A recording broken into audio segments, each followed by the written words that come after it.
Hello, everybody, and welcome to Row 60, a Georgia football podcast. My name is Clark Gaines. Joining me today, as always, Adam Thorne. Yes, sir! And this is show number 63. 63, Clark. 63. It is ramping up. I mean, hey, every week we start doing these things, man. Us and the Dawgs ramp up, Clark. We ramp up. We ramp up and getting more and more in the mid-season form, baby. That's it. Woo! I think we've knocked the rust off. No, the rust has been knocked off, man. We got us this is what we did. We got us a wire brush, Clark, and put it on a 4.5-inch grinder, and we knocked the rust right off of it, baby. That's exactly what we did. Old wire wheel right there, man, or flap disc, whatever you want to put on there to knock the rust off, and that is what this Georgia football team is doing, and Row 60 is doing, and we're ready to rock and roll, baby. What an interesting analogy. I don't know what you were just talking about, but it sounds interesting. Some metal, rust on the metal. Okay. Now, clean it up a little bit. All right. Clean it up a little bit. Putting the shine on it a little bit there. Polishing it. Yeah, that's right. That's right. Well, the Dawgs, Adam, they sure did look good this past week. 51-13 victory over the Kentucky Wildcats. Mark Stoops has yet to beat Kirby Smart, and it's probably going to stay that way for a while. Big episode this week. We're traveling. We're going, Adam. You and I. Yes, sir. And the wives and the friends. We're going to Nashville, Tennessee, up to Vanderbilt. Heading up to Nashville, baby. To Music City, USA, Clark. Music City, USA. A city that has changed a lot in the past few years, Clark. Do I agree with all that's coming out of Nashville these days? No, I don't. But there's still some sacredness to it. You know, there's still some of that the old ghost and the old opera and the rhyming are still there. You know, the ghost of Hank Williams is still there roaming the streets. You know, the ghost of Keith Whitley's still out there a little bit roaming the streets, Clark. The ghost of Waylon Jennings. You know, I mean, the pioneers, the true pioneers who would say, Hoss, I don't think Hank done it this way, Clark, are still out and about. But still, nonetheless, we're going up there not for our love of country music, but for Clark, our love of the University of Georgia football team, baby. And a big game at Vanderbilt. Yep. In the construction zone. Yes. Going to the construction zone. I'm just going to give the people a heads up. Job site, baby. Yes, to the job site. I'm going to give the people a heads up. We ordered today, actually, some hard hats. That we did. And some vests. Yeah, we did. We just did. to get prepared. Just to be ready for what type of environment. You know, so make sure we're OSHA safe, man. OSHA certified, man, to be able to go watch this game. I mean, heck, we all might have to be OSHA certified with your ticket to be able to OSHA compliant, you know, to get in the stadium. Oh my gosh. I mean, they have all the safety regulations. Put a check mark in each one of the boxes, man, just to get into the doors. I feel like get into the gates. People still, to this day, I'm hearing people ask about it. They're like, wait, Vandy, their stadium is under construction? Yes, it is. You need to go look it up if you don't know what we're talking about, or if I can remember to do this, I'll post a picture for our YouTube people. Their scoreboard, Clark, man, is hanging from two cranes, and it's a projection, right? If you will. I don't know. Kind of a projection. The way I look at it, Clark, is it looks like their scoreboard looks like a projection, like what you would do when you were in like the 4th grade having a sleepover for your birthday party in the 4th grade. And you wanted to watch a scary movie outside, so your mama draped a white bed sheet underneath the clothesline, you know, and had it dangling up in the air. Yes. And then you had those projections back in the late 90s, back when I was about 7 years old in the year 2000 or so, you know, the projector screens, that was a big deal. If a friend had a projector screen, you know, you go outside, build a fire, man, you hit that projection screen up against a bed sheet. That is what the Vanderbilt scoreboard reminds me of now, is an old camp out putting a bed sheet on a clothesline, man, and putting a projection on it. That's what it looks like. Yeah, it looks like it. I don't know if it actually is. There's no way it's a projector. No way it's a projector. I understand what you're saying. But it looks like that. Yeah. It's got the same feel of it. I mean, it looks atrocious. It does. It's an embarrassment to the league. It really is. It's an embarrassment. Vanderbilt is just an embarrassment to the league. Can we admit that? And yes, we do hold some animosity towards Vanderbilt because of what they did to the 2020 seniors. Took away their senior day. Right. They just decided not to come down to Athens and get their tail whooped. So. Outrageous, inexcusable, unacceptable. Oh, yeah. Well, a lot to talk about on this episode. We're going to start with past Saturday, Georgia versus Kentucky. And that's what's got me amped. Oh, yeah. That's what's got me in. A lot of football talk on this episode. Some fun facts. Georgia's offense, defense, special teams. Georgia versus Vandy. A little preview, a little history lesson. Not much history, but some. Yes. Last week's games, there are some interesting ones. This week's games, we got to talk about some of the footprint, Clark. Yeah. Talk about the footprint a little bit. there are a lot of really good games in terms of the spread. I'm seeing a lot of 3-point favorites. They're tight. So, a lot of tight games. Nice. We've got a game of the week. Yes, sir, baby. And last but not least, a good score prediction for Georgia versus Vandy. Let's hope we predict them to win. Yeah. We'll see. Oh, Stay tuned to find out. Just to see what me and Clark, we're going to pick the Dogs to pull this one off. We'll see. Hey, I want to remind everybody, go to peachstatepride.com. We've told you about it. Go support our friends there. And just guys, a Georgia-owned business where you can get all game day clothing for anything that we have talked about, that any occasion, man. Yeah. Parties, church, gatherings, weddings, everything. It is there. peachstatepride.com. Go see them. Go check them out. Get a hat like I do. And, hey, if you get something from peachstatepride.com, send us the receipt. Let us see it. See what you got. Oh, I was about to say, are we going to reimburse the people? I don't know if we have the funds for that. We don't have the funds for that here, Rose. Not yet. Let us know that you got something from peachstatepride.com, and just comment. Cool. Yeah, or send a picture of the item that you got. We just love to see it. We just love to see it. Well, so, Adam, I ordered, speaking of Peach State Pride, I ordered a good game day polo. And normally I don't like white. But it's a white and black stripe with the old Bulldog on it. Yeah. And I'm taking it to Nashville. I just got good, mailed the other Clark. day. You got to be looking good in Nashville, Clark. You got to pull out all the glamour, man. You might need to get you some rhinestones going up to Nashville, Clark. You might need to get some Dwight Yoakam type pants with some rhinestones on them, and cut the ends of the jeans off, and kind of let it flare out a little bit, and do a little jig like old Dwight does from time to time. I don't think I could do that. Oh, yeah. But, I mean, you never, hey, when in Music City, USA, Clark, get you some rhinestones, man. Some frayed blue jean jacket, maybe with some, Maybe we'll run into old Eric Church. Sparkle, maybe so. Did you see, Adam, where Kirby Smart said he knew about Eric Church's Wrecking Ball? Yeah, I saw that. I like that. I like that he liked that one, the Superior song over the Miley Cyrus rendition. That is just atrocious. I never even listened to it. I've just always heard it just pop up. Yeah, and I never make it through anything of it. But me and you both are big Eric Church fans, and appreciate that out of Kirby. I do too. Great minds, man. Like minds and all that stuff, right? Yeah. Well, I'll tell you what, just speaking of Kirby, and right before we get into the meat of this, did you see his post-game presser? And let's not go into too much detail about this, but did you see his post-game presser where he said he does not care about the number one ranking, essentially? I love it, man. That's a culture you have. It's an expectation at Georgia to just play your best each and every week, not focus on the outside noise. The rat poison, Clark. Any of that stuff, man, it doesn't matter. It doesn't matter. Kirby knows that rankings do not matter at this time of year.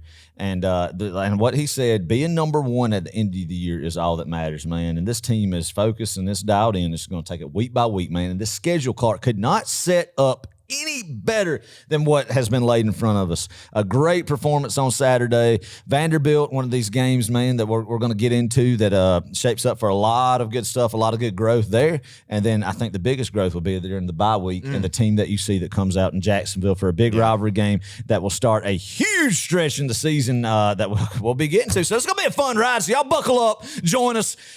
A couple months of exciting football left to play. And, hey, it can't get any better than it is right now. It really can't. I mean, we're undefeated right now. 39-1 in the last 40.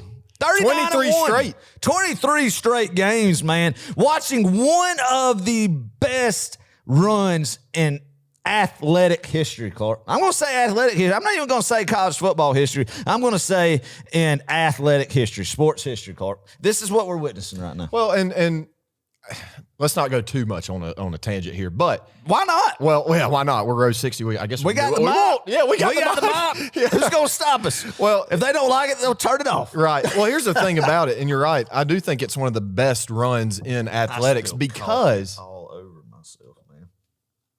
You spilt coffee. I'm going to have to put some.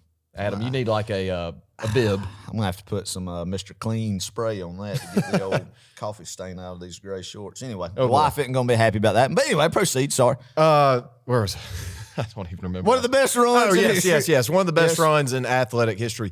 The reason why you can say that, I mean, think about not even it's not the attrition necessarily, but think about what we've lost over the past 2 years in terms of talent. Most teams could not recover from that. I would say 99% of teams in America could not possibly recover from the amount of talent that we lost. But it's just we're reloading, and we're building it back up even further. and greater, and it's just going to be awesome from here on out. I mean, I'm really telling you, man. I'm telling you, Clark. I mean, we're going to be talking about it a lot this episode, and we're going to be talking about what we've said about every week. And one thing, too, again, when you going back to that point you just made, we're not comparing this team to 2021 or 2022. We're comparing it to the 2023 college football landscape. And sitting here right now in what week of October is it? The second? The second week of October. I'm pretty dang fired up when I look at the footprint of college football and what I just saw in Athens, Georgia on Saturday night and what the future can hold, man. Hey, there's a lot of stuff that can happen. A lot of different ways this season can go, but I'm ecstatic about it, man. And a lot of the stuff that we thought could happen and where we thought that the ceiling of this team is, we didn't even see the ceiling Saturday night, Clark. That's the scary thing. Mm-hmm. Yeah, no, you're right. I mean, I think a lot of people think, oh, Georgia peaked. I still think there are things, and I mean, obviously, there are things that can be corrected, and Kirby knows that, and the whole staff especially and the team on the knows defense that. side of the football. Right. And you're right. I mean, the sky really is the limit with this team. You didn't even see Georgia's best Saturday night. Yeah. You didn't even see Georgia's best Saturday night, Clark. That is what is so exciting, man. And, heck, it's just so fun and such a blessing as a fan. Somebody who loves college football. And this is something I really want to talk about and drive home to our listeners is how exciting is it that, man, how many years has it been? We're halfway through the season again. One more win against Vanderbilt. I used to, as a kid, Clark, be like, man, the rare times that it did happen that we were going undefeated into Jacksonville. Mm-hmm. We got to get this win over Vanderbilt, and then that's what's going to be happening again. But now it just seems like, golly, it's just so many consecutive years in a row that is happening.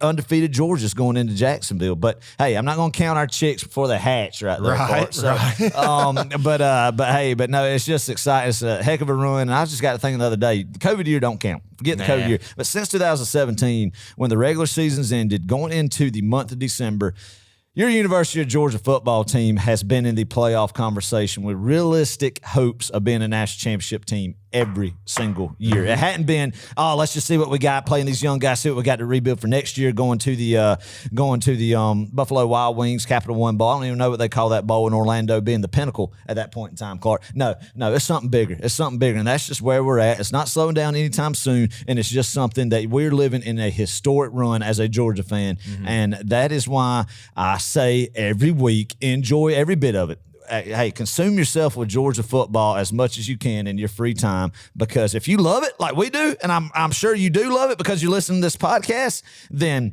hey, it's something fulfilling right now. It's something fulfilling, something we waited for a long time. And we've been saying this, and hopefully it doesn't come anytime soon, but there will be a day where Georgia loses. There will. And we don't want that to happen. Obviously, the coaches don't want that to happen. But realistically speaking here, Georgia's going to lose sometime in the future. Yeah, and if it's on the road, which I think it will be either in a neutral site or the road, because that's one thing I want to bring up, Clark, how hard it is getting to beat now to win in Sanford Stadium, then everybody and their brother will storm the field. Yeah. So, but I don't think, I don't know, man. It's not looking anytime soon, though, brother. I'll tell you that. Let's go. I'm excited to see how it all plays out and discuss some ball, man. Yes. Well, let's talk about last week, Georgia versus Kentucky in Athens. Great day. It's pretty windy. Opening monologue there, Clark. Was it? Nice opening monologue right there. Oh, yes. Really yeah, we spent a good 10 minutes. That's nothing wrong with it, man. Nothing, a lot to be said. A lot of excitement. A lot of jubilation. Jubilation. Adam. Jubilation. We are going to have one heck of a blooper reel one day. We may have to do it for episode 100. We're going to take all of our, gaffes? Our past conundrums. Yes. And piece them together. All right. For the people. Y'all hold us to that. Remind us of that. Episode 100. There's a bunch of them. Woo, that's going to take a long time to put that together. All right. Game day atmosphere. It was beautiful. Windy day. It kind of felt like Chicago windy. Like it was blustery. It was nice, Clark. It was one of those deals, man, where the good Lord just put a blank canvas on the tripod stand and just went to work with it and put it down in Athens, Georgia. Yeah. That's how I felt about it. Oh, yeah.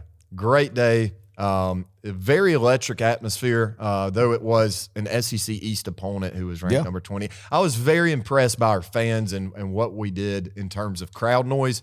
I think we caused havoc, Adam. We caused havoc. Yeah, and, exactly. That's why I can't remember the exact number. How many straight at home have we won? 20? Yeah, it's something crazy, man. I like got to thinking the other day, man. Do you remember, and I know a lot of our listeners will remember this too, when you had a dynasty on the old NCAA football 2013 game, it ranked the toughest places to play. Right. You could go into a little tab and see, where would Georgia rank in that right now? Where would Sanford Stadium be at that right now? Because it's almost getting where opponents cannot win, especially if it is a game 3:30 or later. Or it's just a irrelevant opponent. Or a relevant opponent. Oh, exactly. You think about Arkansas 2 years ago. I mean, what the crowd, because I remember, I've been going to Sanford Stadium for so many years. I remember, honestly, and I'd say it as a Georgia fan, there were years it was really disappointing in the sense that we should have been louder and everybody blamed it on the open end zone out there, by the bridge. And, I get that. But it seems like here in the past handful of years, since I'd say 17, it's gotten and it gets more and more hard for opponents, man. And there's bigger and bigger factors that the crowd plays with false starts, penalties, man. And really, you could tell teams are rattled when they come into Sanford Stadium. Yeah, it was cute. Coming out, the Kentucky was coming out of the tunnel, right, for kickoff. They were coming out of the thing. They were coming out of the thing, and it's great because every single opposing team has to run right beside the student section before they get to the field. And, they do the whole arms up, let's go, this is our moment kind of thing into the crowd. But I think I watched them. I watched them as they walked off the field going into halftime and going into the thing. Yep. We got a great inside joke, people. Just ask us off air. But when they were going into the locker room at halftime, that heads down. They were demoralized. Yeah. This Kentucky team got smacked. But once again, before we get into all that, Adam. Can't help but get into it. Yep. Give us a weekly concession stands report. Boom, Clark. Yes, sir. Hey, I indulged myself. I grazed on tailgate food all day from 10:30 a.m. on, Clark. I ate about 12 chocolate oatmeal cookies. I ate 2 peanut butter cookies. I ate 1 hot dog. Sam Waller cooked some elk meat for us. I had 2 pieces of elk meat. What else did I indulge in? Some lightly salted Lay's potato chips, some boiled peanuts, some Zaxby's chicken, some Chick-fil-A chicken. Yep. Let me just say this to the people right quick, because people don't probably think you are lying. Adam is not exaggerating. I agree. And you probably had a couple of cups of coffee in the morning. Yeah, I did. And I had 4 Cokes. Adam, 4 Cokes. No, 3 Cokes. 3 Cokes. Just very, I just grazed, man. I just grazed, and I can't sit still in anything in life, and so I just go up to the table, grab, a couple things of food. I didn't get make plates. This was all just going over there and picking at it, And so it was a great day. So therefore, saying I did not indulge in anything at Sanford Stadium. Oh, I take that back. Kelsey got us a pretzel at halftime, Clark, and a water, and the pretzel was good. I thought the salt to pretzel bread, I guess you would say, ratio was good. Got a cheese cut with it, and that added a little extra kick that you want to see. But one thing I got to mention. We talk about our buddy Rick Burkhalter, sitting to the left of us over there. And one time I looked over there, and it caught my eye that I believe his daughter had a popcorn cart. And I've never seen this before. Okay. And I meant to ask to get a review on it. So if y'all are listening, please send in an official your official analysis and review on this combination. Clark, I saw a popcorn with M&Ms dumped into it.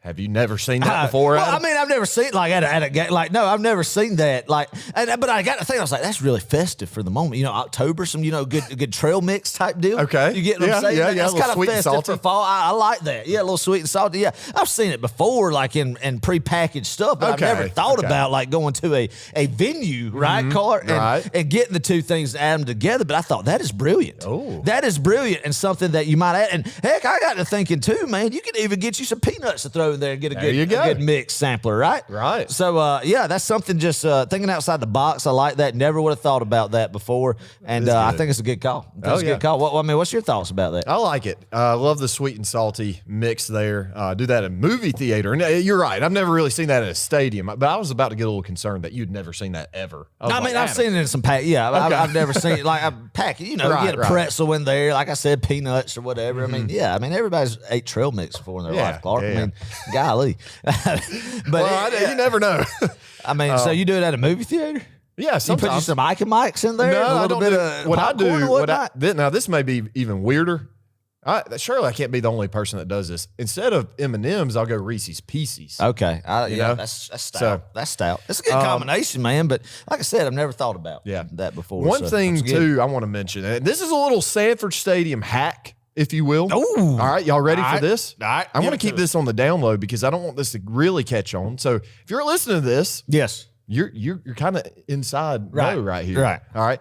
Here's what you do. If you want an extra stadium cup. Now, this may not work for every single stand. Now, we are not talking about or encouraging stealing. Theft, correct? No. Okay, this is not just making theft. sure of that.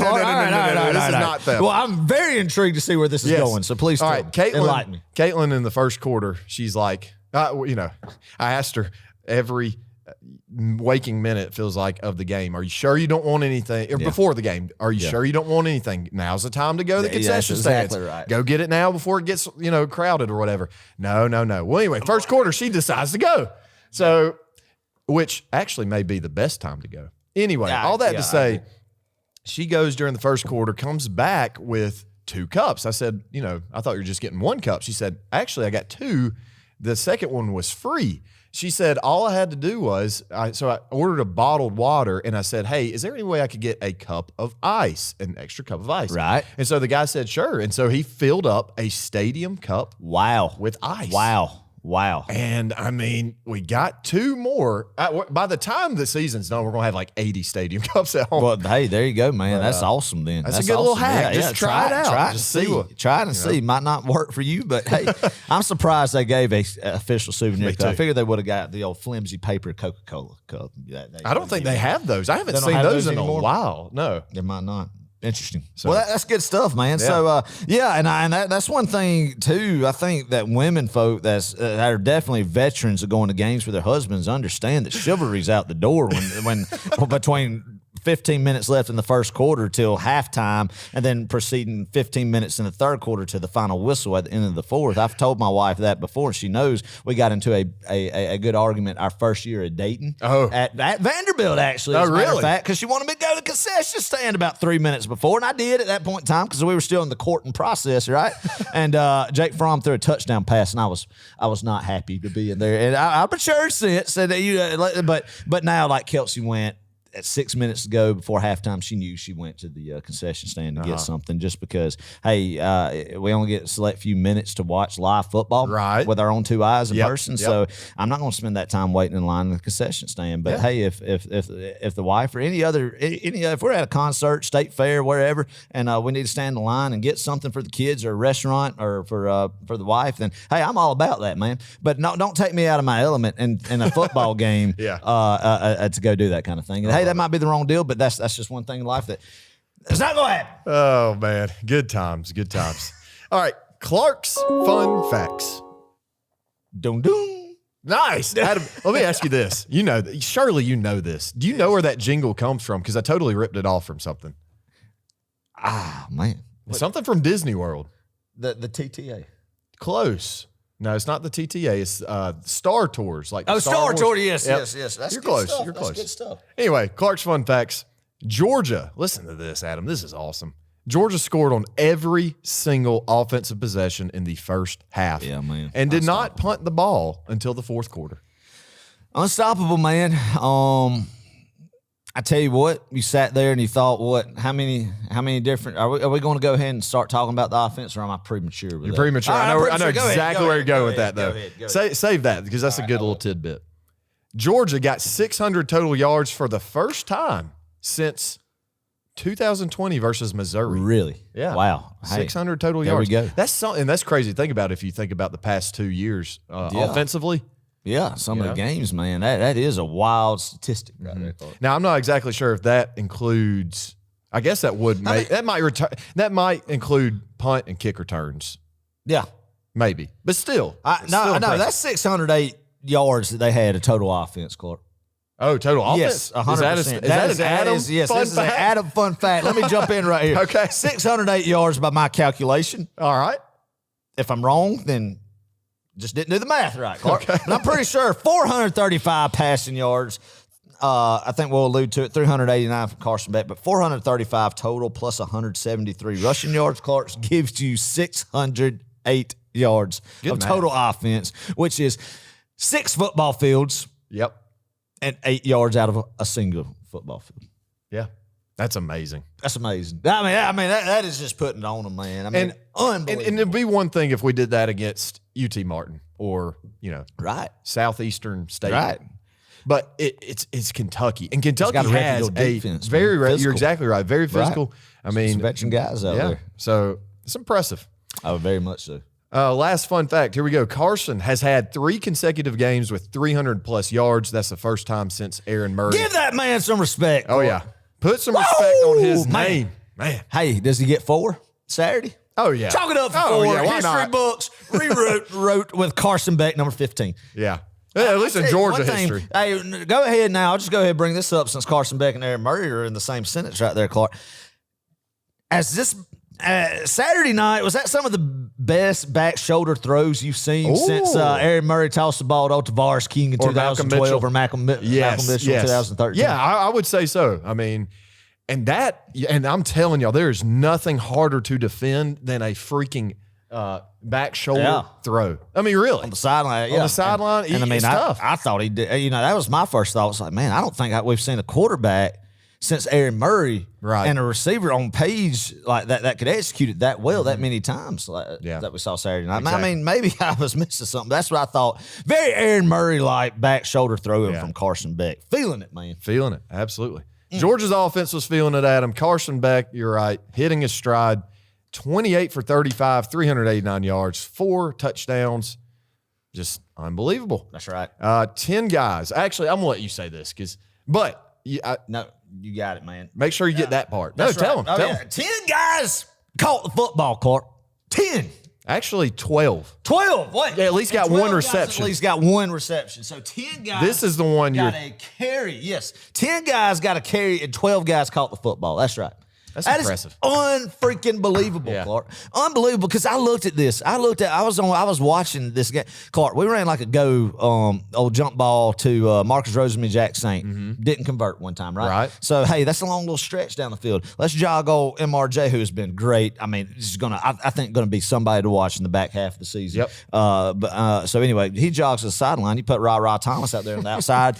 Same deal. Go up. He goes up, elevates high over the cornerback, and comes down with the football, man. So what I'm saying is there's so many things to do and so many weapons that if a defense singles in on Brock Bowers, it leaves so many other guys capable of making explosive football plays, Clark. And Carson Beck, if he continues to see the field and have the confidence that he has Saturday night, oh, my gosh. I never thought we would have, but we're here at Georgia football, and what you do is you do the personnel you have, you adjust to whatever you want to do to it, right? That's what smart football coaches do. Have you ever thought that we'd see in Athens, Georgia, that we're passing the ball to set up the run? No. And I think what we saw Saturday night, man, is what we've been saying on row 60 is when you have that vertical downfield passing attack, that's a threat, it loosens up the box, which makes it easier for your front and your running backs to get more positive yardage. And I also thought that last night was our best game just from the naked eye. Well, not last night, but Saturday night was the best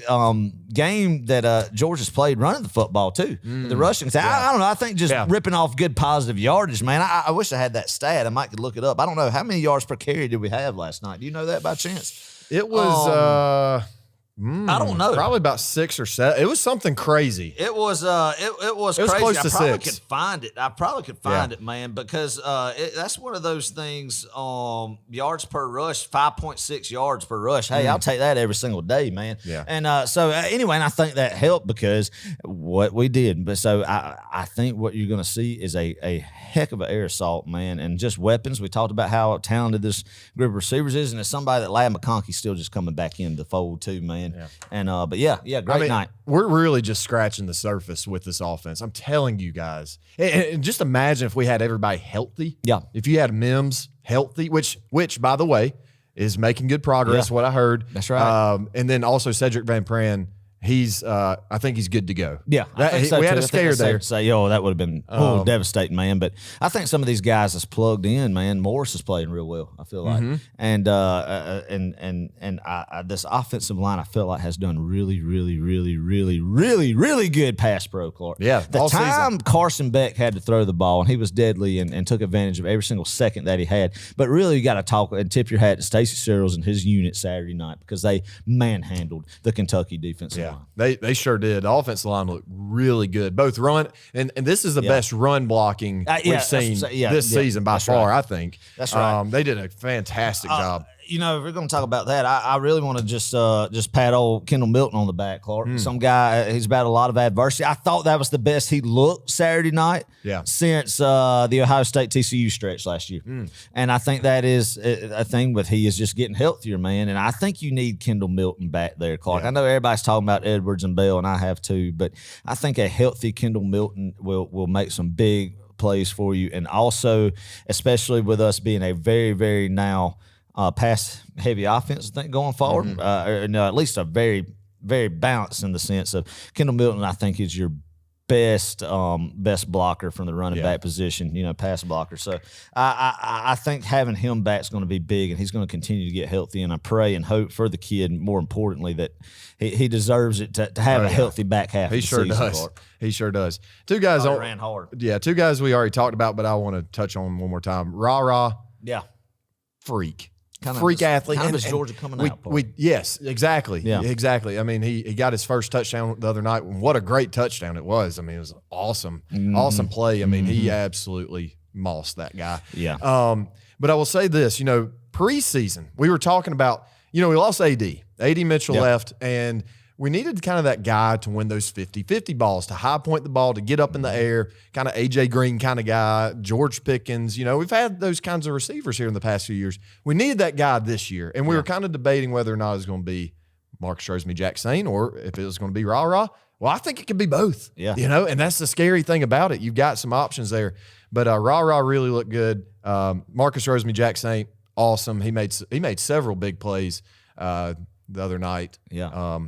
And just good hands, good route. I think both of their draft stocks are creeping up, and I'm not saying they're going to be first rounders. Yeah, but they may make a roster out there and do some good. Yeah, and there's always been a knock on Georgia, Clark, especially under Kirby Smart, but even going back in the Rick days and not getting elite receivers like what you've seen in LSU, Alabama, Ohio State years past, but what I saw Saturday night, man, was a team that could throw the football around the yard and a lot of opportunity, and those guys took advantage of every single opportunity that they had. That catch that Rah-Rah made, getting his left foot in, man, on the pylon, but you said you hit the nail on the head. Being able to have a guy like that can win those jump ball things like in the end zone or throwing it up is something that is huge to have. And then you complement that with Brock Bowers, what you do with him, who, I mean, enough said. We all know. And then your slot guys, your Lovitts and your McConkeys, man. There's just so many weapons out there. And then a guy like Dylan Bell, who gets the ball in space, who can make so much yards after catch and positive yardage, make good things happen. You can line them up at receiver, running back, all over the field, man. Give him some jet sweeps. And he had a great jet sweep play where he picked up, I don't know, about 20 yards, but it was negated by just a poor judgment by, I think it was Truss, who had a block in the back. It was not on poor. The other side of the play. It was terrible. Oh, it was awful. It didn't factor at all into it. It was play. a blindside block. But just saying that there's so much stuff that Bobo can do. I like what we saw. I thought was an unbelievable game plan, Clark. I think also at the beginning of the game started to stretch Kentucky. We talk about vertically all the time. How about horizontally what we did? Yes. And I think when you do that, that's almost kind of the same as getting a running game going. When you just have those just quick passes, quick little screens, man, and stretch the field a little bit from east to west instead of north to south. That's kind of a sense, I think, in the run game as well. And I think we saw a lot of that, and then we went vertical with it as well, and really let our athletes just showcase themselves getting the ball in space. And Beck was on all night, man. He was. Beck was on all night, and one more thing. I really liked also the third down call where it looked like we were in a bunch formation, just going to do the traditional quarterback sneak. And, push? Yes. And, yes, being able to fake that. If Ra wouldn't have got just bear hugged by the DB, oh my gosh, then that would have been 6, man. Yeah. And I know Beck did an athletic job of getting out and flushing out and throwing a dime to Jack Saint, who was coming back, of course, was called for offensive pass interference, which led to the next play, the interception. You might say, oh, don't get too cute right there, especially with the offensive line. Just go ahead and get a yard. Yeah, that's right. But I thought that play, it should have been pass interference for Kentucky on Ra Thomas holding, but still, nonetheless, I like the idea of that kind of thing. There's just so much stuff you could do and so many different formations, man. And I'm ecstatic about this offense. I'm ecstatic about Mike Bobo. We've said it time and time again, man, about Beck and Bobo. Just wait, just watch. And I think you saw the confidence of Bobo and Carson Beck go to a different level last night, Clark, to a different level that you're going to see just keep continuing to grow as the season progresses, and it be a very elite Georgia offense, and that just makes me just dang giddy, Clark. Just makes me want to go, woo! Yes, sir. Yes, sir. Mike Bobo's game plan was fantastic, Adam. We ran the ball so effectively. We've talked about this. I think going into this game, Kentucky was the 5th best run defense in the country. Really? I think. Fact check me on that. But, yeah, I mean, we ran the ball well. We took what they gave us. That was what I really liked about it. They were playing a lot of soft zone. The corners were backed up 8 yards. We saw a lot of timing routes, a lot of curls, a lot of hitches, just getting those easy free yards. That's right. And I really, honestly, I don't know why they decided to game plan that way against us. I don't exactly know why. I mean, I guess they were just begging us to throw the ball. Well, the way it looked like that Beck and the offensive staff, the Bobo and Hartley and everybody prepared this offense to know exactly what Kentucky was going to run. I think Kentucky did exactly what they thought, and Carson Beck's confidence was sky high. He was seeing the field good. We always talked about Carson going through the progression, seeing the deep. Well, that wasn't an issue at all Saturday night. He was dialed in and knew exactly where he needed to go with the football, and he got it there accurately. And, man, you could just see it. You could just see the confidence just oozing out of that whole entire Georgia offense, man. The play calling was just brilliant, and I don't know. That was a statement, Clark. That was a statement. That was a statement not only by the whole entire Georgia football team, Clark, but the Georgia football offense and Mike Bobo. You got to tip your hat to him. Somebody who is, caught a lot of backlash. But what you're seeing, man, the same Georgia team that you saw against Ball State isn't going to be the same or as good as they are when they go into Neyland Stadium in November as well, or for the rest of this year, Clark. You're seeing a team that's just grown week to week, and that's what we said. Just watch them grow. And, hey, we saw the lights come on Saturday night, and like I said, I don't think that's even their best. No. A couple more notes right quick. Brock Bowers continues to impress. I mean, we say this every single week. It's nothing new. 7 receptions, 132 yards. 18.9 yards average per catch. Wow. 18 point. That's almost 2 first downs right there. Man. And then a touchdown. And then last thing, and we'll leave it with this and we'll move on from here from offense. 33 first downs. Wow. That's moving the football. And if you can sit down and you can listen to this podcast and you can see what you saw on Georgia versus Kentucky, and you can honestly say to yourself, I still don't like Mike Bobo. Mike Bobo's not our guy. Yada, or Carson Beck. Or Carson Beck. Yeah, right. Either one of the two. You may be a little delusional. I'm sorry. Yeah. Might be a little harsh. Yeah. I mean, unbelievable. Everybody should be very confident going forward with what this unit could do. And I think the sky's the limit, man. Oh, yeah. The sky's the limit. Great showcase of it. Absolutely. Georgia's defense. Yeah. Hey, let's talk about the D a little bit, man. Let's talk about the defense, my favorite side of the football. Oh, yeah. They were challenged, Adam, coming into this game. They know that they know. They were. That you knew. You just knew. When you saw them come out, they had been doubted all week, not only by, outside world, but even by maybe inside the building. I mean, what I'm trying to say is I think Kirby was – not doubting them. I guess what there's a standard that you have when you put the G on, and he was challenging them. Challenge. Yes, so I mean they were certainly challenged, but hey, we did a great job. Held Kentucky to 183 total yards. Yeah. And 55 rushing yards, and those are sack adjusted numbers there. Right. That's what Ray Davis, unreal. Man, had 59 yards. Was that right? No, 55 or 15 attempts, 59 yards. How would that work? Well, Devin Leary got sacked several times. Had minus whatever yards. But, hey, the whole conversation was Ray Davis rushed for 280 yards against Florida. We got to contain, bottle him up, and they did just that. 15 attempts, 59 yards, man. Leary only threw for 128, 10 of 26, Clark.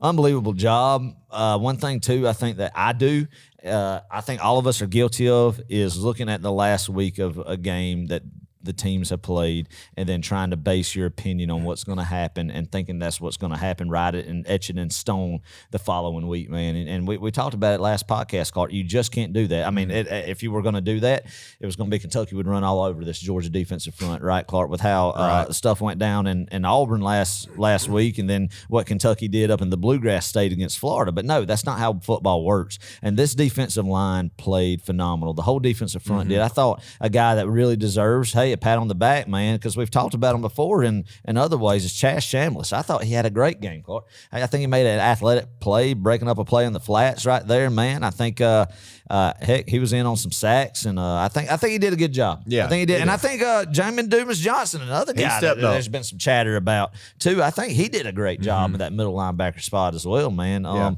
Xavier Sorey, that was a guy that stood out. Hey, I like it. One thing, too, is I can't wait to see guys like Christian Miller and Jordan Hall and Jamal Jarrett start playing more on that defensive line, too. I think maybe see them come and hopefully they get some playing time more too Saturday and then get some growth during the off week and just grow up. A lot of maturation happens that when you get these young freshmen that from the beginning of the year to the back half of the year. I think those are three guys you could really start seeing significant roles in the defensive line. And then one guy we hadn't talked about, Clark, is Tyrion Ingram-Dawkins, veteran guy who's been injured and probably not going to get him back to November. So what I'm saying, I guess what I'm coming around to say is as good as Stackhouse, Logue, Walthour, and Brinson, these guys have been on the defensive line, a lot of the football they played, and saying, hey, we need to step it up.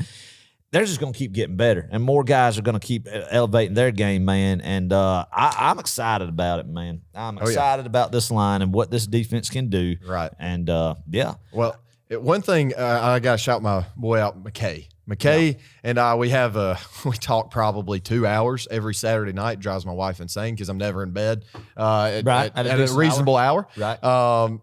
Anyway, we get to talking, though, late at night about football and about the game and break it down. And McKay said one thing that kind of stood out to me. He said the secondary kind of didn't have that big of a game, or they just weren't talked about. And he was right. They had a very quiet game, and I think that's is twofold. There's two answers to this. One, Devin Leary is awful. I mean, I'm sorry, he's been a big disappointment. Huge, and I really thought he would actually pan out at Kentucky, but I don't know. He's got some yips, man. He's got some yips. He missed several throws the other night. That would actually have helped them gain that some first momentum. Possession of theirs. They could have hit a guy that might have went for a touchdown and make it 7-7 right off the rip. And so, I mean, that's kind of part one of that answer. But part two, I think our guys just stepped up. Absolutely. Kamari Lassiter stepped up.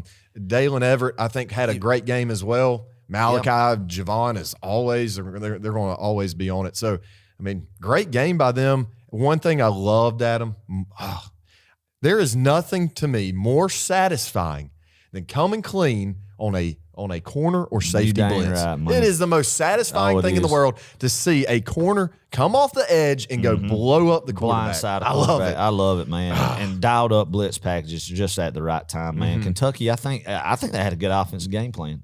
There was a couple times they got us called on some blitzes where they had some screen plays dialed up and a lot of rolling out to one side of the field, throwing it back to the other side, type of field misdirection type things, man. But I think our defense was very disciplined in that, and something that I think they were prepared for any trick plays, anything that could happen that Kentucky would try to pull out of the arsenal just to try to get some points, stay in the shootout that was happening, man. And they got left behind.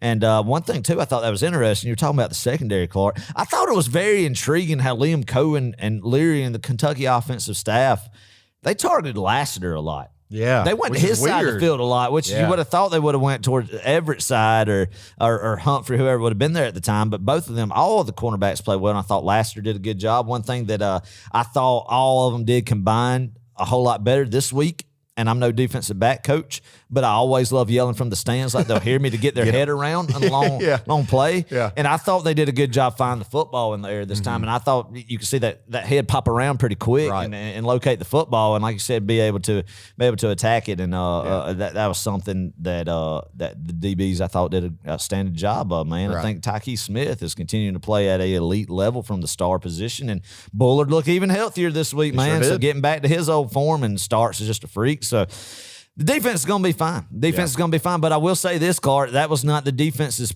peak at all. This defense hadn't peaked, and I think it's going to be something that you're going to see them come out the bye week in Jacksonville and during that rough stretch with even more elite performances. And maybe, tweaks here or there with it, and something where this defense can be absolutely elite. Yeah.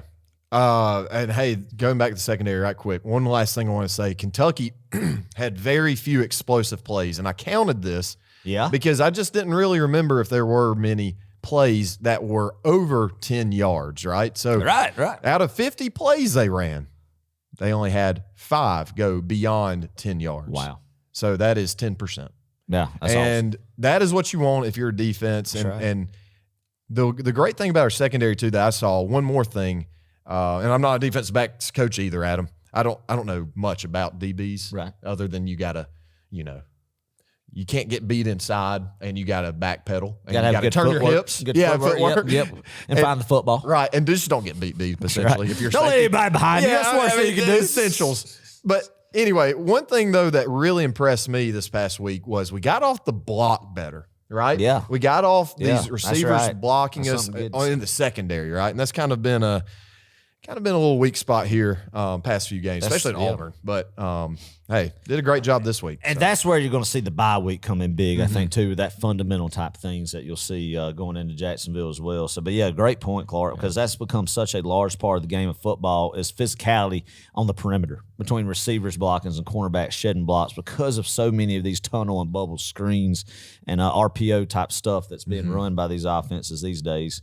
In a sense that, you got to be physical. It's Kirby called it the Millennial Oklahoma. But Oklahoma's not anywhere where you get a linebacker and three linemen lined up or again on each side of each other and running back. And it's now with a little bubble screen and getting some DBs and receivers going at it. That's where it's at now, man. Where the game is. A lot of it's being played, and a lot of physicality got to have on the outside, and I thought they did a better job of that, especially the Everett and Humphrey and everybody. Georgia's special teams, last unit, and a unit we will never forget on Row 60 because special teams is very, very, very important. That it is. And, hey, if Ohio State had better special teams last year, maybe they would have won. True. But, hey, it can cost you games sometimes. Yes, it can. Georgia's special teams, though, look phenomenal. Peyton Woodring, 3 for 3. He is gaining some confidence. Happy Adam, for that kid, man. I loved what we did right before halftime. If you think back to Georgia-Kentucky, we were driving down the field, and it was right before we were going into halftime, going into the thing. Right, exactly. And, hey, Peyton got an opportunity to kick. And, we could have thrown it a couple more times and got to the end zone, but we gave Peyton a long field goal, and he's getting some confidence.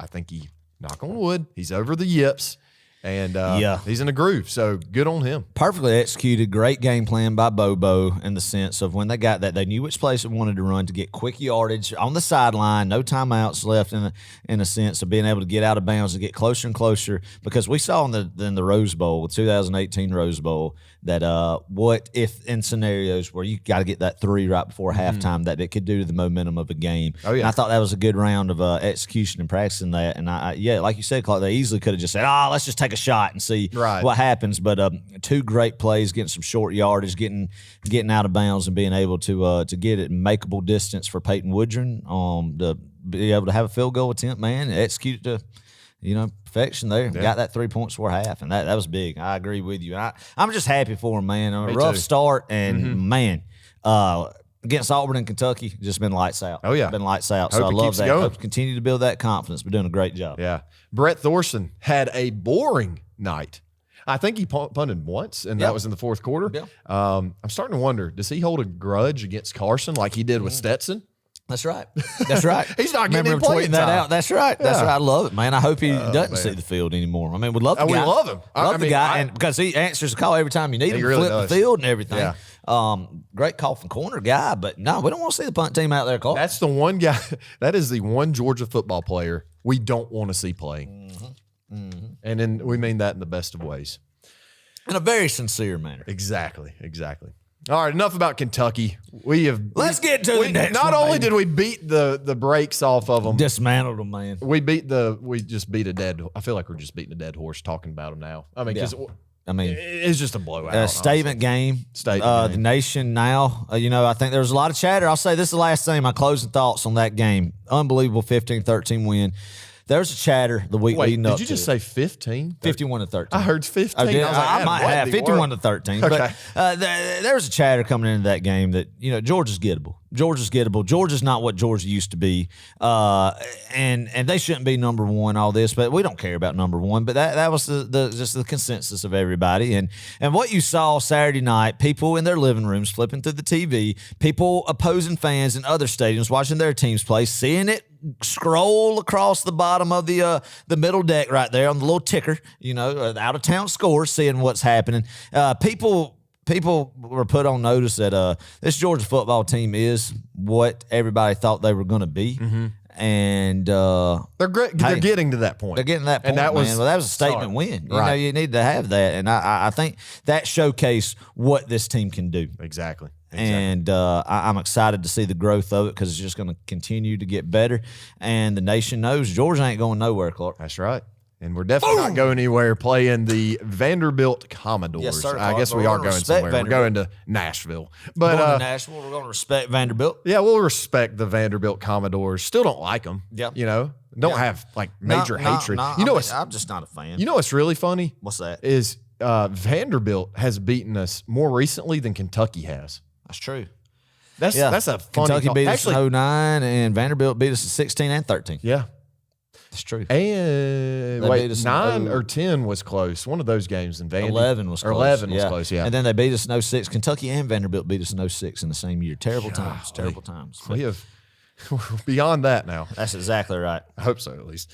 Georgia is 60, 20, and 2 ties versus Vanderbilt. Interesting. And I got to say, I look back at you go on the Wikipedia, and if you look up Georgia versus Vandy, it calls it a rivalry. I think that's really interesting. Oh, really? I never knew it was a rivalry, but I guess it is according to Hey, there we Wikipedia. go. Look. And anything Wikipedia says is true. So Correct.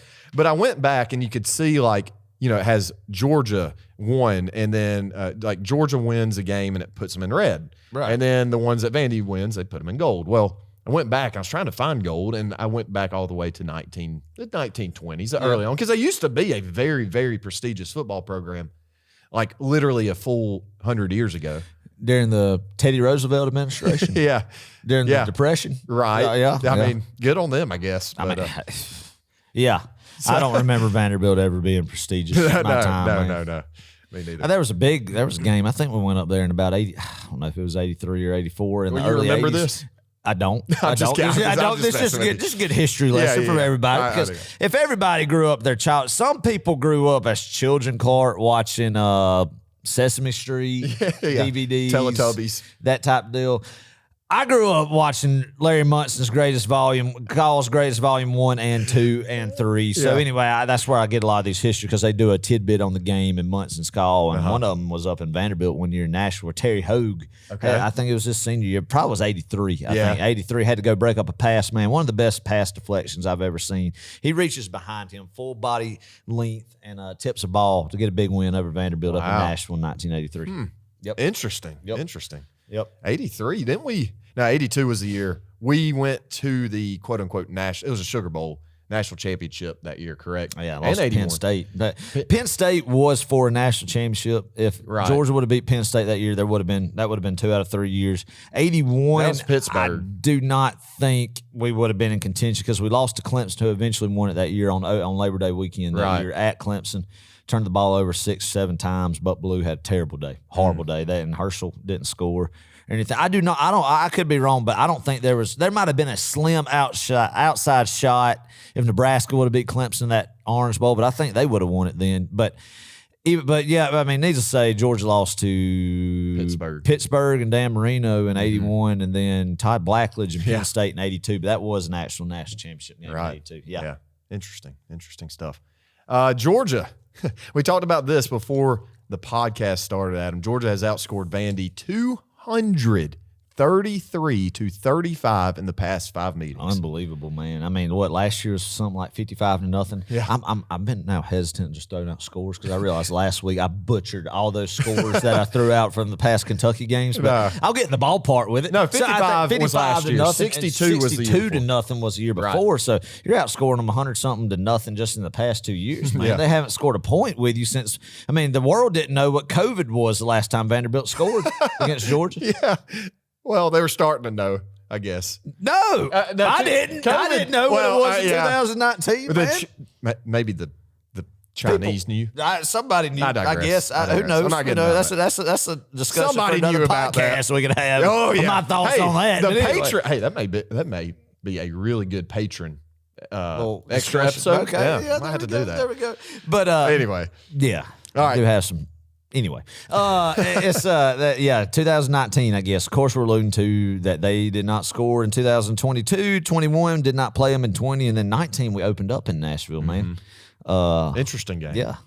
Georgia is currently a 31.5-point favorite over the Vanderbilt Commodores and Clark Lee, the Fighting Clark Lees, if you will. Yeah, Clark Lee's got a tough challenge ahead of him, man. And, that's what's so tough about Clark. You try to build a program, and when you do have some shining lights, like a Ray Davis type, they transfer. Yeah. And so it's hard on him. They've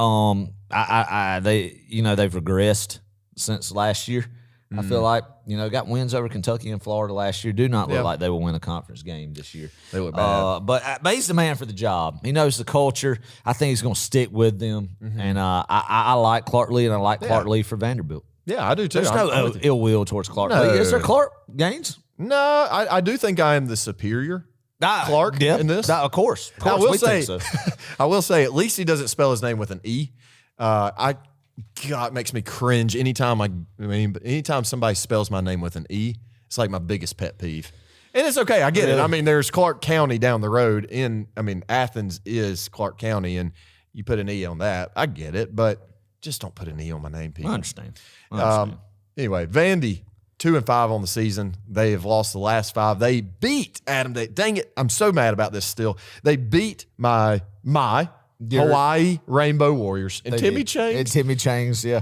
They played them a whole lot closer this year in Nashville, man. Remember that? And then I think they beat Alabama A&M week 2, go 2-0. Terrible loss out in Las Vegas to Barry Odom's first year Rebels. Of UNLV. Barry Odom is coaching UNLV? Yes. I didn't know that. 100%, man. He had Petrino as the offensive coordinator till Jimbo hired him in College Station. Right. So, yeah, they're out there in that new stadium, and they won a classic at the end of the game right there against Vanderbilt, man. So, yeah, and Kentucky beat them, and Florida beat them. Who else beat them? Florida struggled a little. Wake Forest beat them. Yeah, that is right. So, they're riding a losing streak and something that it's going to continue. Yeah. Bless them. God bless them. Man, I had some team statistics for the old Vanderbilt Commodores. I do too, Adam. We'll give you some, and then I will clean it up a little bit. All right. Kind of put a bow on it, Okay. Tidy it up a little bit. I'm interested to see what yours are. Yeah. Okay. Let's do this right quick. Let's talk about who Vandy has, what they've got actually going for them. Yeah. And it's not much. Vanderbilt does like to throw the football. A.J. Swan and Will Shepherd, those honestly are the only two guys you need to, I don't even know if you should say worry about, but just look out for them. Know their names. Yeah. A.J. Swan's a Georgia guy, man. He is. He sure is. And Will Shepherd, I feel like he's been there for 20-some-odd years. He's going up the list of the prestigious Vanderbilt wide receivers. Yeah. Earl Bennett, I think, was a guy who played with Cutler back in the mid-2000s. Played them up there. Wait, Jay Cutler played for Vandy? Yeah, Jay Cutler did, man. I think Earl Bennett's the guy that Greg Blue about killed. That famous photo at Vanderbilt in 05 where he had him on his shoulder and then slammed him back before you got penalized for that type of thing. Yeah.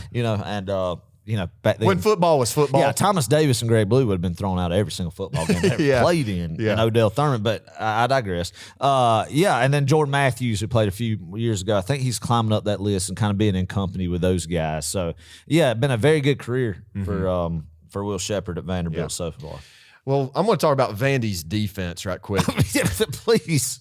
Tell us about Vandy's defense. I just have one word. I want to hear about this. What type of base package do they? Are they a 4-3 team or are they a 3-3-5 stack, Clark? I honestly don't even know if it matters. There'll be a lot of quarters coverage. Maybe a 4-2-5. I bet they run some really complex, like a 3-4 multiple. Yeah, yes. I don't know. I really don't know about Vandy's defense. Although I do know they are absolutely atrocious.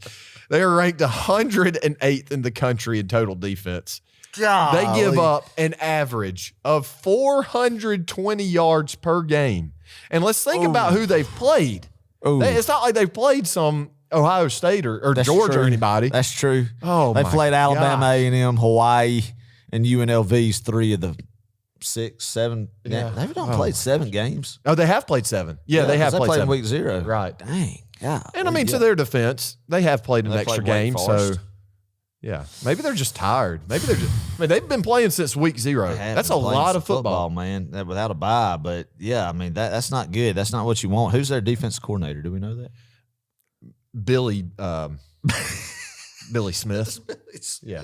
Dang it! I should come up with a better name. Should have known. If you're named Billy Smith, it's really Clark. It's really Clark Lee's defense, right? He was a Notre Dame defense coordinator before he came, but so that's not good. That's not what you want. Well, and I've got one more stat, and I'm just dying to hear yours. Mm-hmm. Vanderbilt just turnover prone. Listen to this. They are tied for 122nd in the nation. There's for reference. There's only like 130. Yeah, right. Teams. Roughly. They are tied 122nd in the nation for turnovers lost this season. 8 interceptions, 5 fumbles, and you can bet your butt Malachi Starks is going to get one this week. Better.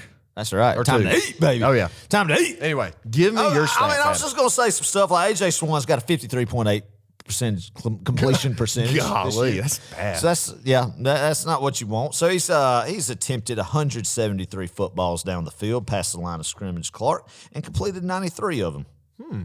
11 touchdowns, 7 interceptions, been sacked 9 times. So 9 times they've been sacked? Yeah, 9 times he's been sacked this year. Their leading rusher is a man by the name of Patrick Smith. Great name for a Vanderbilt running back. They had Ray Davis, now they have Pat Smith. So he has an average of 4.2 yards per carry. Respectable, from Egg Harbor Township, New Jersey is where he is. Oh, okay. All right. He is a junior, 5'9", 189 pounds, Clark. Thank you. And I need this information. He has carried the ball 59 times for a whopping 246 yards and 2 touchdowns. That's their leading rusher. I honestly think Brock has more rushing yards than that this year. That is it. 59 carries for 246 yards. Their next guy has 52 for 207 yards. Leading receiver is Will Shepherd, 35 receptions, 550 yards. That's respectable. But Adam, don't you just feel bad for Vanderbilt? Man, it's going to get rougher on them, too. Oh, Conference my expansion. But, that's the thing you got to look at. The football program is pitiful, but they are respectable in, like, baseball, obviously, and better than Georgia in basketball. But what about equestrian? Not better than Georgia. There's no way. No, I don't think so anyway. I'd feel safe. So, but yeah, a team that you should be able to make one-dimensional, that they're going to have to throw the football if they want to do anything against Georgia. And then I don't think that's going to happen. I mean, is there a way we make them zero-dimensional? I don't know if they I'm going for a shutout. I'll just go a sneak preview to my pick. I think we might have bold take here, Clark. Yeah. Bold take. Watch out, everybody. 3 shutouts in a row against the Vanderbilt Commodores. Okay. I like the confidence, Adam.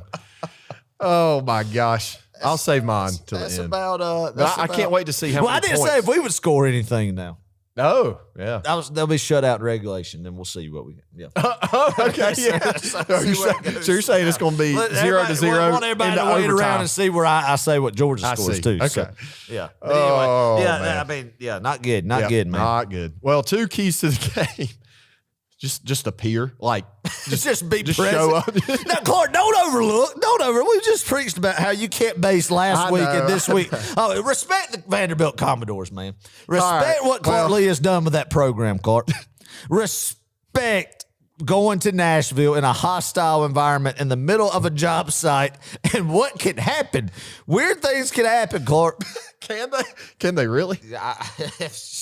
it's an environment like, I mean, you go from what you saw in Sanford Stadium at 7 p.m. to going to a stadium that has, like I said, has scissor lifts in each end zone, like you're back at the high school, like back at the Georgia high school fields where where you put a scissor lift up when you might have somebody, I don't know, but filming or something, right? So, I mean, I don't know. There's skid steers out the middle of the end zone, backhoes. I mean, it'd be like a 4-year-old kid, a little boy's dream, man. Sit there and just look at all the construction equipment he'll be able to gaze his eyes upon at that game, man.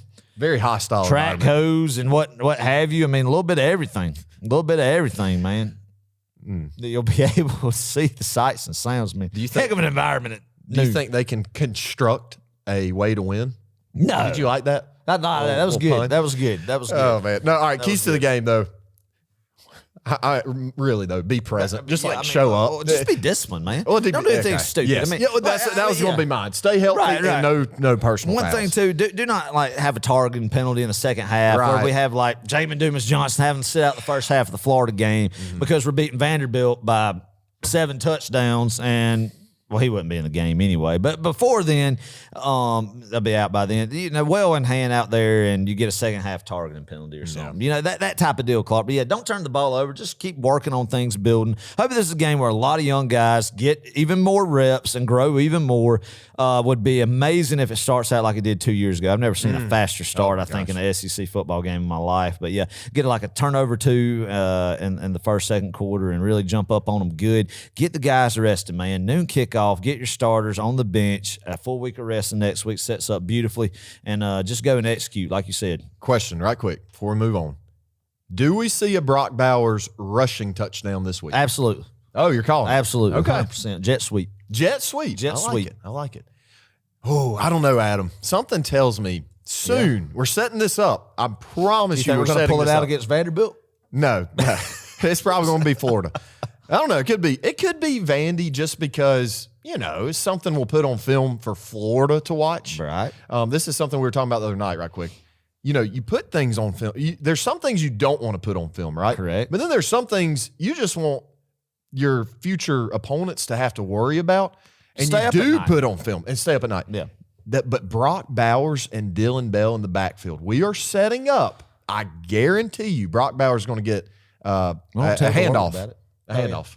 Yeah. At some point or another, it's going to be a little. Took a Wildcat snap the other night. He did. And that was one thing we didn't have to show against Kentucky, but yeah. It's one thing Florida has to worry about. And the Kirby Smart knockoff down there. What's his name? Austin Armstrong. Yeah. But the multiple defensive packages they play, Clark, they will be prepared for anything that might both those. Oh, I'm sure. Oh, yeah. We're getting to that. Oh, we're getting to that episode. I can't wait for Florida this year. All right, last week's games. You ready, Adam? Yeah. Let's start with the Red River Rivalry. Say that. Oh, man, the Red River Rivalry. The Red River Rivalry. The Red River Rivalry. I really had to focus to get it done, but I did. That's pretty good. Oklahoma at Texas. Yeah, it surprised me, Clark. I'm the moron who does not like Brent Venables and said before the season I think Oklahoma will have a pedestrian season. They look good. They look like the team that was the most energetic and prepared for that game and the most physical, Clark, and shocked me. I thought Texas would pull away in the second half, but nah, Oklahoma kept it tight, found a way to win at the end, and has become a serious playoff contender now, Clark, and I think both of these teams will be meeting in Dallas, Texas again the first Saturday in December for the Big 12 championship. The Big 12 commissioner is going to love having these two teams in the championship game before they depart to the Southeastern Conference. And an interesting point, Adam. I don't remember if you said this preseason. I know you had Texas in the playoff, right? Right. If Oklahoma and Texas both win out and they both meet up again and Texas beats Oklahoma, man, you got to put Texas in with that win with Alabama. You do. 100%. Yeah. That's what I said when I talked about Texas being in the playoff, that either they could lose to Alabama, afford a loss, and then run the Big 12 gauntlet, and it would still be a good loss in Tuscaloosa, right. So, or so-called or whatever. Yeah. So, or you beat Alabama and you have a heck of a mulligan. And I think with this respected Oklahoma team, the nation's perspective on Texas hasn't changed at all, Clark. They still think, and Texas fans, everybody, both of these fan bases are fired up. If both of them run the table and go into in the conference championship weekend, Texas just one loss and Oklahoma undefeated, man, that's going to be a heck of a showdown. Yeah. I've been saying this for years. I wish Oklahoma and I don't wish this necessarily. I have been saying this for years, and many people say this. When Oklahoma and Texas and USC and Michigan and Ohio State, all these Notre Dame, when they're good programs, Florida State, right? You can throw them in that. When they're good, it makes college football more fun. Yeah, it really does. You know. Yeah, well, I think this year the parity that you see and it's getting more people involved, excited to see, man. And that's the thing. I mean, who knows? There's so many different scenarios. You got 3 teams in the ACC that's undefeated. Not one of them named Clemson right now. Yes. And I don't think. Correct me if I'm wrong, but I don't think any of them play each other. You got North Carolina, Florida State, and Louisville, and none of them play each other in the regular season. So right. Potentially, it's not going to happen. I think either Louisville, one of them will get beat maybe beforehand, but you could have 3 teams just run the gauntlet. That is funny. And then who are you going to put in the championship? That is interesting. That type deal. Huge matchup out west this week. So the second half is going to be fun. I'm excited about it. But yeah, surprising game. I thought Oklahoma or Texas would win, but Oklahoma cemented a heck of an opportunity for them to reach the college football playoff. And Clark, do you think Brent Venables will take Oklahoma to the CFP before Lincoln Riley takes USC? I don't know, but I'm kind of pulling for that. And I don't like Brent Venables. But I really don't like Lincoln Riley. Yeah. I don't know. There's something about Lincoln Riley. I don't respect the style, man. Yeah. I don't respect the style, man. I don't like it. LSU at Missouri, 49-39. Yeah, close LSU game. pulled it out. I almost called the upset. It was looking good for a while, and then LSU took over. Missouri just made too many mistakes. LSU's got a scary offense, Clark. Very, very. But on the flip side, they have a scary defense, but not in a good way. Not a good way. Correct, man. I mean, completely different from what LSU teams of Les Miles era in like 2011 looked like. Yeah. But you had the Jordan Jeffersons of the world at quarterback, and elite defensive play. So, yeah, I mean, I don't know. It's going to be very interesting. LSU, that was a must-win game for them. They keep their division championship hopes alive. Yes, they have 2 losses for a college football playoff, but one of them is an out-of-conference loss to Florida State, one in conference to Ole Miss, so they can still control their own destiny now, Clark, with Ole Miss with – how many conference losses does Ole Miss have? One or just 2? one loss period. Yeah, one loss periods. Yeah. But I mean, man, I don't know what could happen in the SEC West. But you're looking like Ole Miss still got to play Georgia, so hey, you eliminate that. Right. You hope that Ole Miss is going to lose to Georgia, eliminates them. LSU still got to go to Tuscaloosa, play Alabama, so they can essentially kind of control their own destiny. A lot of stuff. LSU. I mean, think about this just for a second. Let's just play a little hypothetical here. If LSU LSU wins out, like completely beats everybody else on their schedule, and they are SEC champions. I think I said this last week, and they beat Georgia. Even with 2 losses, I think it's tough to put in or not to put in LSU at that point, depending on what everybody else does. I think this is the landscape in the year, Clark. I don't know if they will put a 2-loss SEC champion in or not. They might, but man, look at what's happening. I mean, that's going to be hard for them not to put one in like that. But we've never had in the playoff era, and I think we talked about this the other week. There's not been a 2-loss SEC champion in the CFP. There hasn't been a 2-loss team, period. But like in your scenario, though, what if you have those 3 undefeated teams in the ACC? I mean, obviously it's ACC. But one of them. Florida State beats North Carolina. North Carolina has 1 loss. Louisville's 12-0. Oklahoma and Texas, Clark. You got Oklahoma lose to Texas in the rematch with each other. So a 1-loss Oklahoma team who has just lost to Texas, a team that they beat earlier. And that's not even talking about what the heck's going to happen in the Pac-12 with Washington, Oregon, USC. I know they're all going to the second half of the season, you're going to have Ohio out, and then Ohio State, Michigan, Penn State too, Clark. Yeah. Penn State's undefeated. Nobody's talking about Penn State. Nobody's talking about. Well, no. I mean, I'm having to sit here and cross my leg here and prop up a little bit. Yeah, put my thinking cap on and really like sit here and dissect this. Stay a while, Adam. Stay a while. Kick back and stay a while to dissect this, man, and talk about it intelligently. Fun. It really is fun. It's a heck of a time. It's a great conversation starter. I mean, any time that you're going out on a date trying to court a woman on the first date, ask her what she thinks the playoff picture is going to be early December.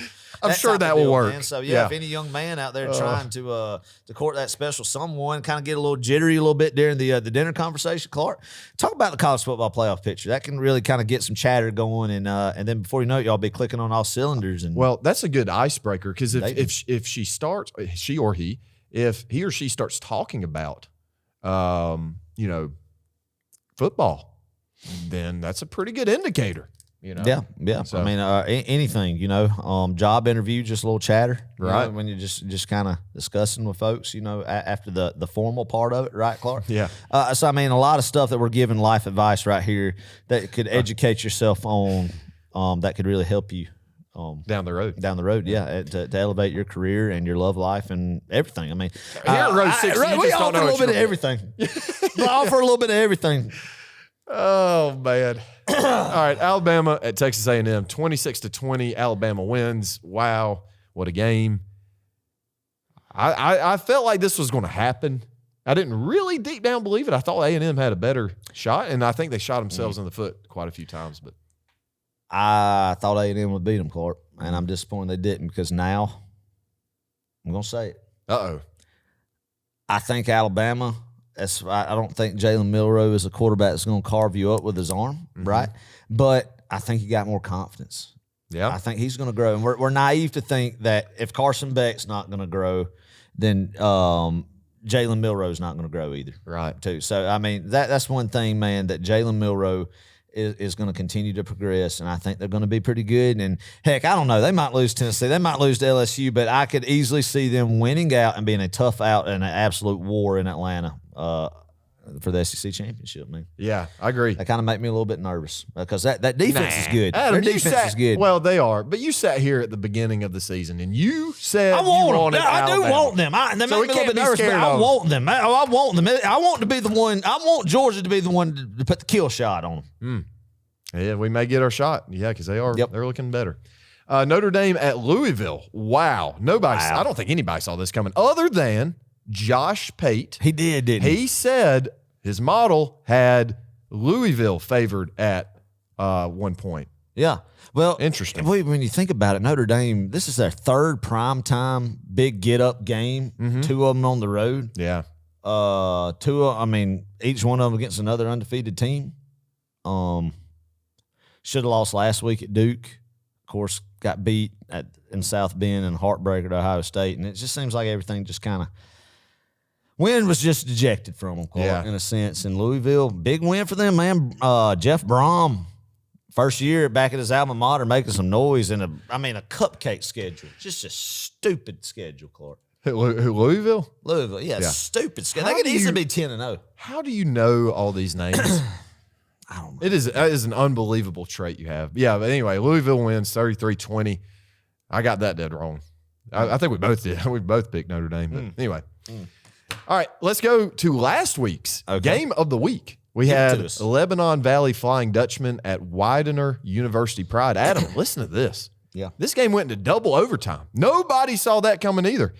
Tim Kissinger, one or the other, Lebanon Valley's kicker made a 20-yard field goal to beat Widener in double overtime. Final, the Flying Dutchman win 27-24. Dang. Adam, you owe me a Big Mac. All right.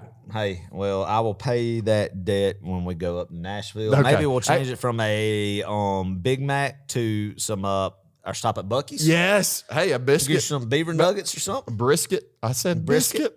I'll take a biscuit too. I meant to say brisket sandwich. I'll take that. There we go. That's what we'll do. All right, right quick, before we move on to this week's games, what is your go-to Buc-ee's order? Like if you're going to Buc-ee's, and you've been enough now to know. I'm getting what are you getting? I'm getting a brisket and some homemade chips, man. Sandwich. They're not called chips. What are they called? I don't know what they are, but they're essentially homemade chips. Yeah, I mean, they are chips. Yeah, I know. That's what they are. The name is different. Anyway, it doesn't really matter. Yeah, I mean, phenomenal. I spend a whopping, probably average $50 in Buc-ee's every single time. And you get a lot for that. No, you do. You really do. I always pick up a little souvenir or sticker or something. So, I mean, you could really take the family there on vacation and turn around and head back to the house and still have a heck of an experience that everybody's just blessed to be able to do. Right. You know, we need to get a picture with old Bucky the Beaver. I hope so, man. It might be out there in full force when we go. So we'll see. We'll keep everybody updated on that. We need to review the Bucky mascot. Mm-hmm. Oh, man. All right, this week's Pick'em. Like I said earlier, a lot of good football games. Can't wait for these. Sir. We'll have to watch these on our way back from Nashville. Mm-hmm. Oregon at Washington. Huge matchup in the Pac-12. Arguably one of the bigger games this season. Yeah, I agree, 100%. Washington is favored by 3. This is a 3:30 ABC kick In Seattle. In Seattle. Oh wait, is that where Washington's campus is? Yep. Okay. Yep. Okay. Yeah. Who do you like in this, Adam? Man, I think in Eugene, Oregon last year, Dan Lannon blew it. I think there were some dumb calls going for it on 4th down. Washington barely eked it out. I think this game's been circled by the Ducks for a while, man. And I think even though it is going to be in a hostile environment in Washington up there in Seattle, I think Oregon is going to win, Clark. Out physical Washington. Stop Michael Penix Jr. just enough and win this game by about 10 points. Give me the Oregon Ducks going on the road and winning and being the clear-cut favorites to win the Pac-12 and a potential playoff spot. I like it, Adam. I'm also going to stick with the Ducks. I've seen enough to know that Dan Lanning has a defense that's playing pretty well at Oregon. And, I mean, it's kind of an oxymoron having a good Pac-12 defense. But, hey, he's got it going. The offense is rolling. They're clicking. Yeah, I like Oregon by about 4 maybe or 3, 2. Yeah. It's going to be a very close game. It's going to be a fun game to watch, Yeah, and entertaining, but one that really shakes up the whole landscape of college football and decides, I believe, one of the 4 playoff spots. Nice. Very well could. Okay. So, great game. Great game. Good pick, Adam. Woo! Oh, boy, I don't need to do my Desmond. Although Blake Newman, shout out to him, patron. Yeah. He said he liked it. Well, good. But so I like it, too. I think everybody likes it. You need to pull that out. Oh, man. Some other time. Yeah, some other time, not this time. Sometime. All right. Texas A&M at Tennessee. Fun game. Is this a bum game? Bum. I don't know. I didn't. It's definitely a bum game. Yeah. All right. Bing. I'm just thinking 3:30. Yeah, I think it has to be. Surely to goodness. I just didn't see it. It is. Yeah. Tennessee's favored by 3 in this game. 3:30. Ooh, interesting matchup. Neyland, Clark. Neyland. Adam, I'm going to go with the Vols just with home field advantage, but I will say A&M very well could keep this close. And if A&M actually had a quarterback other than Max Johnson, I mean, no ill will towards Max Johnson. I just don't think he's played very well ever in his career, if we're being honest. God, that's pretty harsh. That's pretty harsh. I just wish he were good so he could beat the Alabamas and the Tennessee. And hey, maybe he lights it up. I hope he does. Maybe so. I'm pulling for A&M because I hate Tennessee, but give me the Vols though. Yeah, I'm going with you too, Clark. I think Tennessee wins. Big rowdy environment in Neyland, and I think A&M losing a game that they should have honestly won against Alabama, and at home at College Station, a tough time to go up to Tennessee. Tennessee is hoping the next couple of weeks can define their season, and I think it will, between A&M this week and then going to Tuscaloosa the next. You could either make that Florida loss, avenge it, and kind of forget it, in a sense, if you win the next couple of weeks, I feel like, or it just leads to more and more disgust with how this season's turned out with them. So I think that'll be interesting, but I do think they get this one, Clark. I do think they get this one, unfortunately. Florida at South Carolina. South Carolina favored by 2.5, 3:30 SEC Network. This is going to be a fun one to watch too. Why are all these games at 3:30? Why couldn't they have spread these out? Spread it out a little bit. That's right. This is an interesting matchup as well.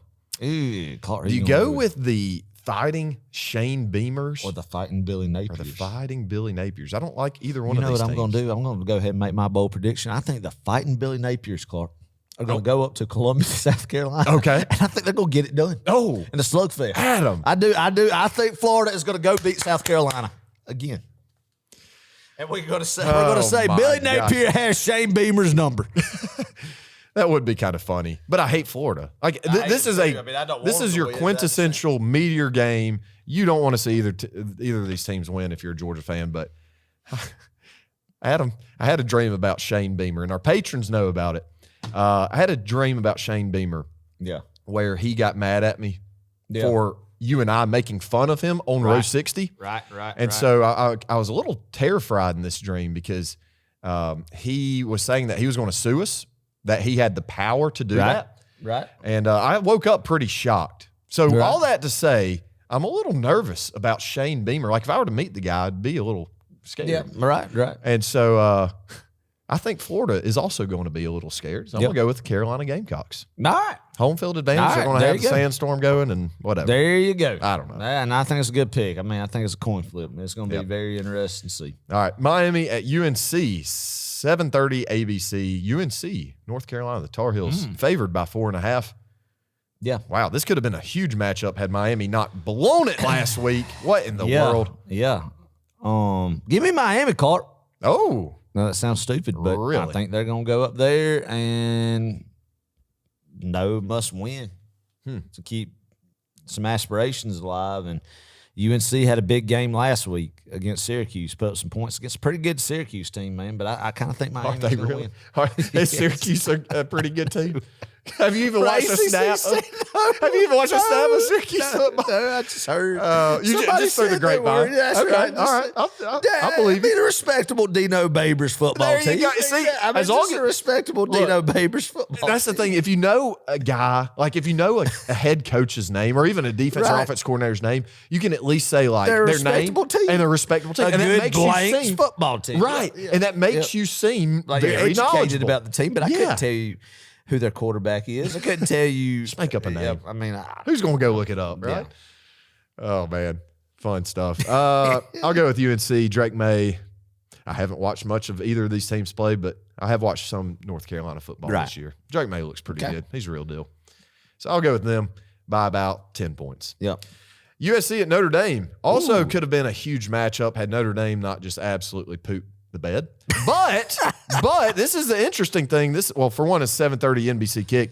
But Notre Dame is favored, or at least South they were. Bend. Yeah, they 2 still days are. ago. They still are. Wow, by 2 points. Yeah. Can you believe that? And Adam, I can believe it can. because Marcus Freeman's defense. That's why they are going to win this football You game. mean Marcus Freeman's defense that's gave up 30+ against Louisville? Yeah, that was pretty embarrassing.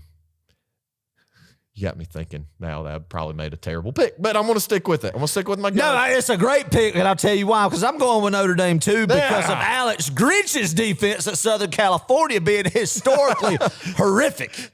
Yeah, I don't care if they do have the reigning Heisman Trophy winner. Sam Hartman gets Caleb Williams in this game because of how bad USC's defense is on the road in South Bend. Kind of lean towards the home team here. Give me the Fighting Irish to win a football game. Yeah, to win a football game. Yep. I like it. Yeah, USC's been struggling. I mean, they had a struggle win against Arizona They did. late They did. Saturday night. They did. Into Sunday morning. They're just terrible product on the field out there, I don't think. But I still my playoff predictions just out the window. Oh, yeah, you picked I picked USC and LSU. There you go. Hey, I do have Georgia and Michigan in. So That's right. Those are the ones I That's was right. really serious about. Michigan looks okay. Hey, bonus game, Clark. Kentucky and Missouri. Ah, yes. Also, Give me the Wildcats to win that. Okay. The bounce back. Kentucky, Missouri. That is an interesting in game. Lexington, man. That's a night game. I'll take Kentucky bouncing back. Yeah, and bouncing handing back. Missouri their first loss. Their second loss. Second Second loss. They just lost to That's LSU right. last Yes, week. sorry, that's right. Speaking of LSU, another bonus game right quick. LSU A&M. I don't know what. Or sorry, not LSU A&M. LSU right. Auburn. Oh, that is true. I think it's in Death Valley. Baton Rouge. Yeah. Yes. LSU beats them, man. Oh yeah, they I should. don't know. Auburn coming off a bye. Yeah, LSU beats them, but hey, that'll be fun, man. Good. There's ball. good football. Yeah, those are 2 Saturday night games. Yes. A lot to look forward to. Like it.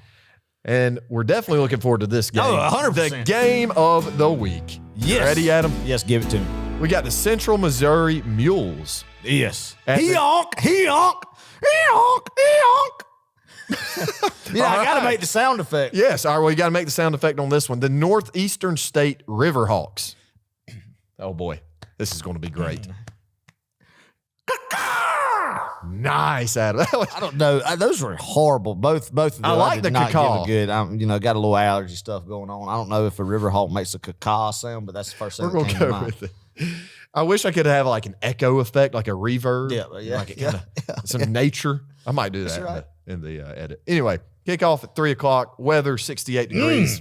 Fine day of football. It's going to be great.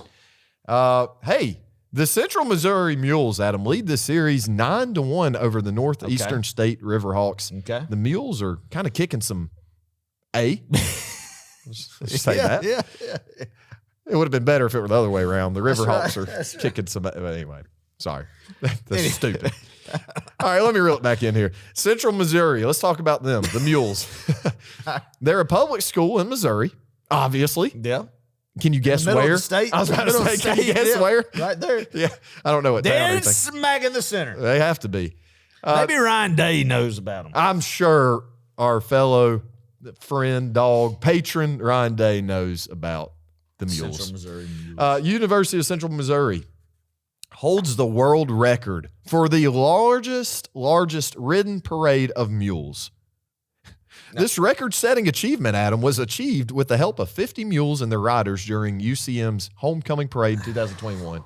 Can you imagine what kind of a sight that would have been? They had to have a lot of the poop scrapers follow behind pooper scoopers, to get pooper scoopers to get following behind that line of them, man. That's that definitely. You know, I think we could break pretty that record. If that 50 mules, why not? how hard is it to find 50 mules and get them all in the same place and walk down? I don't care for a mule. You don't? Nah. What is your gripe about mules? I just a donkey. I don't know. A lot of people like to put them in pastures to keep predator like coyotes and stuff out. Is that what they do or designed to do? Yeah, a lot of them have them in there like with their livestock, right? So to coyotes kick them, stomp them, what have you. But they'll get a newborn calf, and sling it all across the yard, man. Really? The mean ones will, yeah. Some of them, it depends on the ones you get, the Jackson, the Jennies, or whatnot. But they definitely can kill some calves, run your cattle to death, just put a lot of stress on them. So, really? Interesting. Yeah, I'm not I just, maybe there's some good ones out there and done some good things for some good mules out there. Some cattlemen out there or shepherds or what have you. Right. Not if they have any sheep. I don't know, what the point. But I personally, I don't have a Jack or a Jenny in my pastures. So I'm assuming the Jack is the male version of a mule and the Jenny is a female. Yeah, of a donkey, right? Yeah. Well, that's a donkey. Well, that's interesting because that's what they call their like they are they're the mules. The men's teams are the mules, and the women's teams, sports teams, are the Jennies. So, a little fun fact there. There you go. Nice. Central Missouri, though, has two mascots, Adam. The first one is Mo the Mule. What do you think about Mo? The Mule. I like that. Yeah, that's good. Full football uniform. Ears kind of, I don't know about the ears, man. They're a little lopsided. Look like it almost on the Easter bunny. Like they're like a rabbit ears. I don't know. But yeah, B minus. B minus. I wouldn't even give it that. Really? Really? You must. I think you like the uniform. I like the uniform a lot and the Look gloves, at his but snout. Is there even? Is the mouth even open? Or No. is it just he's lockjawed. Lockjaw. See, it would be better if they had like huge teeth. Yeah, teeth. That's right. That's right. I agree with that. But yeah. I don't. And what's he got going on here? The hair. I mean, it's like a mohawk. And I know. Right. All right. Let me ask you this right quick. Okay. This is a tangent. Oh boy. Donkey. What's the difference between a donkey and a mule? Is there a difference? I don't think there is a difference. I could be 100% wrong on that. So comment below. Let's look it up right now. Let's do it. Why not? Because that's got my curiosity up. Because I feel like people use them interchangeably. Maybe the difference in a donkey and mule, which mule, it used to be something you plow the fields with, right?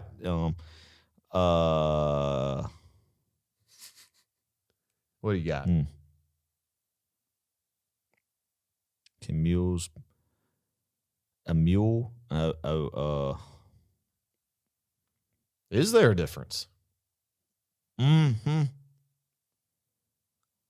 With their telltale long ears, broad heads, thin limbs, and short manes. Being the offspring of a male donkey and a female horse, it's safe to say many of mule's traits hail from the paternal side of its lineage. However, mules are known to take more after their mothers in body shape, size, and coat. They're more likely to be mistaken for horses than for donkeys. So they're kind of a mix, a hybrid there. Okay, so a mixture of, that makes sense. That does make sense. Yeah. Interesting. I wonder if they're as stubborn as donkeys. Probably. Oh, wait, no, they are. Yeah. That's the saying, right? Stubborn as a mule. Yeah, that's exactly right. I got that mixed up. Oh, man. All right, let's go back to this, though. Central Missouri This is Mo the Mule. Adam, look at Mo the Mule. This has got me. Yeah, this is I've got a live picture of a mule right wide here. eyes, long face, donkeys. Yeah. Okay. This is Man-Cow the mule. What do you think about old Man-Cow? It's a pretty mule. That is a pretty mule. I guess you ride them like horses, maybe? Yeah, I mean, that just looks like a horse to me. Yeah, I know.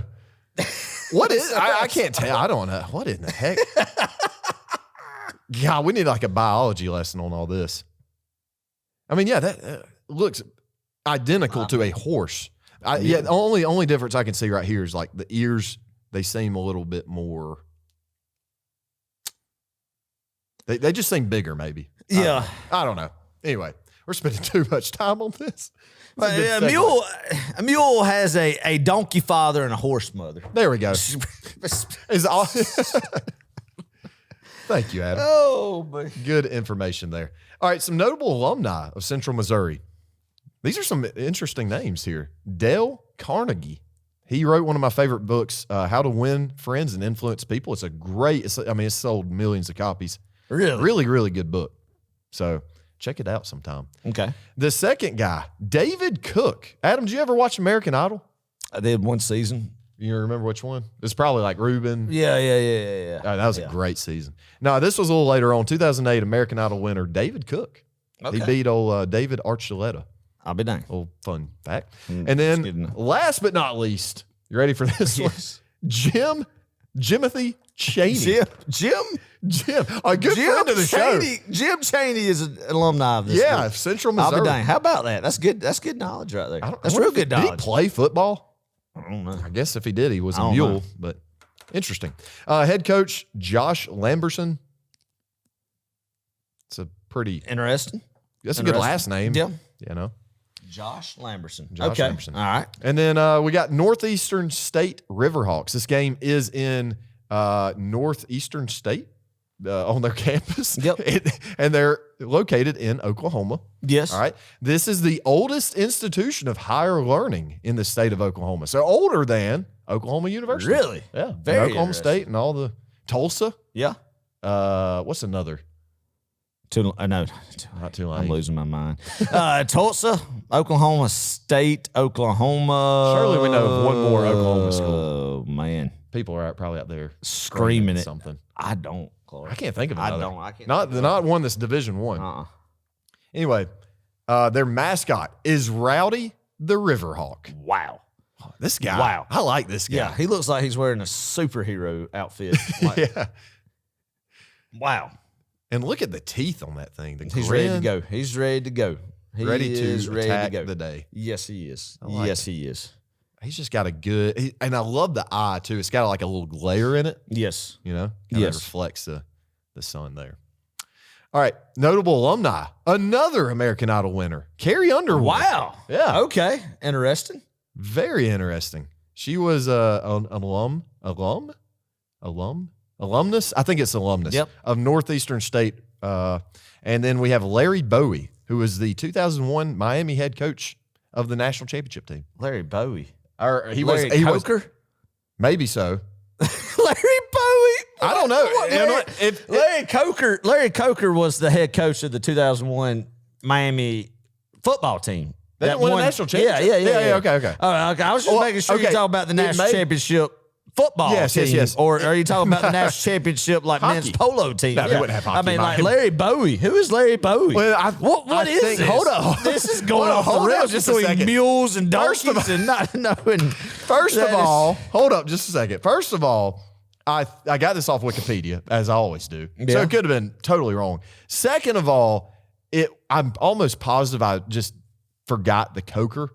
Because it was like Larry Bowie Coker, maybe? It's like not Larry Bowie sounds like he was in Fleetwood Mac. Like the bass player for Fleetwood Mac or something. That may be his middle name or like a nickname. You just left. No. How did you? This was. Or my third thing is it could have auto-corrected on me. Larry Bowie. Which it tends to do. Larry Bowie, folks. The one, the national. Hey, facts are optional, man. Yeah, facts are optional. Well, this guy, I know I got his name right. He's the head coach of, what's this school? Northeastern State? It's Northeastern State. J.J. Eckert. J.J. Eckert. I like that name. That's a good name. I like it. I like the initial names, Yep. like the two-letter names. Yep. J.J. Who do you like in this matchup, Adam? You got the Mules. You got the Riverhawks. I'm going with the Mules, man. Ooh. Give me the Mules. Go back to the picture of that mule. Right there? That mule. Yeah, that's interesting. It's very interesting, man. Pretty horse. I mean, a mule. Mule, the old mule. The old mule, yeah. All right, Adam. Give me the Mules. I'm going to go with the Riverhawks to win their second game against the Central Missouri Mules. Okay. Yeah. You going with the Riverhawks? I'm going with the Riverhawks. Nah, and it's just repeat itself. Get its 10th. It's nah. History's out the window on this. Give me the Riverhawks because of their mascot. Nah, she's got a better looking mascot. Yeah, than I agree. I will agree with that, but that's not what's going to happen on the gridiron. Give me Central Missouri, big time win in this game. How many rushing yards Central Missouri going to have? 177. Okay. On the ground. On the dot. On the dot. I like 100%. it. Oh, man. All right. Yes, sir. Well, hey, if you've enjoyed this episode, please leave us a review on Spotify or Apple Podcasts. It helps us grow this football community. And if you're watching on YouTube, let us know about your thoughts on the Georgia Vanderbilt game. Do you think it's going to be a blowout like we do? Or do you think otherwise? Yeah. Some people may be out there and think it's going to be a close one. I'd like to meet that person. Yeah, let's hear it. Let's hear it. Oh, man. Hey, if you're coming to Nashville, let us know. We'd love to meet up. We'll be out and about just having a grand old time. Yep. Grand old time indeed. Georgia versus Vandy, 12 o'clock Eastern Standard Time, ESPN. Let's go. I'm feeling good about this one, Adam. It's hard not to. As we've been talking about this, I'm actually going to change my score right now because I just feel good. I feel amped. I'm going to bump it up. All right, go ahead. Bring it on up a little bit, Adam. Bring it on up a little bit. From Georgia scoring only 49 to Georgia scoring 56. Actually, you know what? We're going to go another 3. All right. 59 to 9. 59 to 9. 50-point win for the Georgia Bulldogs. I love it. I love it. Adam, what about you? Whoa! I'm fired up about this. It doesn't set up any better. Big time win last week. Heading into Vanderbilt, get a win right there. Go in the bye week, and then go to the cocktail party against Florida and the rest of the season. Hey, Clark, just like I said earlier, man, just a short time ago, people were like, "Is this Georgia team really what it's cracked up to be? Are they really the number one team in the nation? They're just not as good as they were the past couple years ago." This Saturday night happened, baby. The world's been put on notice that Georgia is still the standard in college football and will be for the foreseeable future. It's not slowing down anytime soon. This team is going to continue to get better weekly, Clark, and it doesn't stop in Nashville, Tennessee. Hey, history repeats itself. Third time in a row, Georgia shuts out Vanderbilt. Nice. Going Going up to Nashville, 48-0. Dawgs on top going into the bye. It's a great time to be a Georgia Bulldog. We'll see y'all in Nashville. Go Dogs! Go Dogs!